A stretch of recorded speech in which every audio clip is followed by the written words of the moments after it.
Today I have the X block. It's a 12-inch block, and not only can it be used alone in a quilt or with other blocks, I'm also calling this my sampler setting number 2 because we can use this block to set your sampler blocks. If you've been making blocks since I've been doing these every day, you might have a lot of blocks that you need to do something with. So this is one way you can do them. Here's the diagram, and I've chosen black, gray, and white for mine. Here is what the block looks like if you put 4 blocks together using the light fabric the same and a medium and a dark. I also put instructions here if you want to make an 8-inch finished block instead of a 12-inch finished block. Here is a diagram from EQ8. Zoom in just a little bit here. You're going to see at the end of the video the actual quilt I made from this using blocks, the blocks of the day. If you can see this block, these blocks are on the outside corners.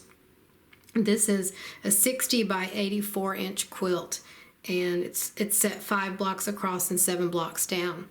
And if you look, this block is outlined with the gray, and so is this one.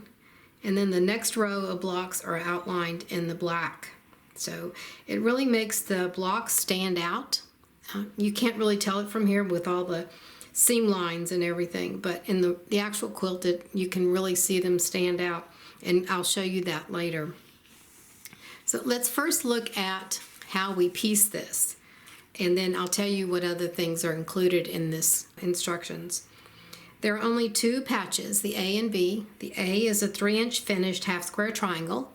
If you're rotary cutting, you're going to cut 3 7/8 inch squares and cut them in half once diagonally. There's also, if you have the AccuQuilt, you can use several different dies you can use to make the 3-inch finished half square triangle. We'll need 8 patches of the dark and 8 patches of the medium. So in that case, you'll have to cut 4 squares like this and cut each square in half diagonally to get 8 of each. The B patch is a 1/4 square triangle, 6-inch finished. We're going to cut squares at 7 1/4 inches, then cut each square in half diagonally twice.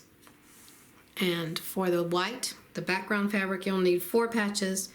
For the black, you'll need 2 patches, and for the medium, the gray, you'll need 2 patches. This is also the dies you can use if you have your AccuQuilt. There are 3 different units in this quilt. We have half square triangles, 1/4 square triangles, and 2 different settings, fabric settings of flying geese. We're going to use the half square triangles, the corners here, the 4 corners, and there are flying geese around the edges, the sides, and there is a 1/4 square triangle in the middle.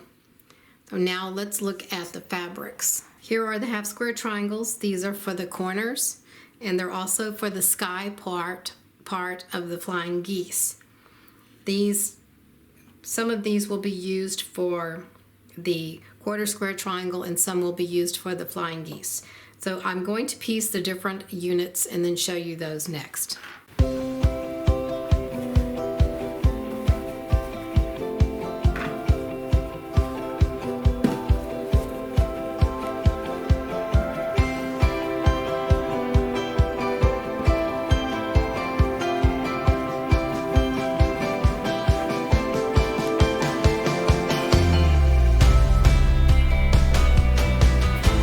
Now we'll piece the block.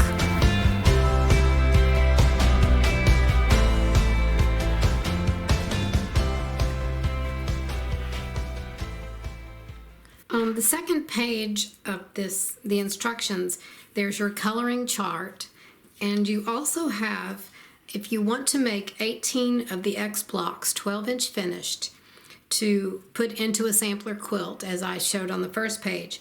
This tells you the fabrics you need, the yardage, and what cuts to make. So just choose a dark, medium, and light. The fabrics I chose were, the dark was a Riley Blake basic. It was black stitched circle. And the medium, I chose a grunge. gray. The light fabric is a grunge Seeing Spots eggshell. Now let's look at pictures of the quilt that I made from this.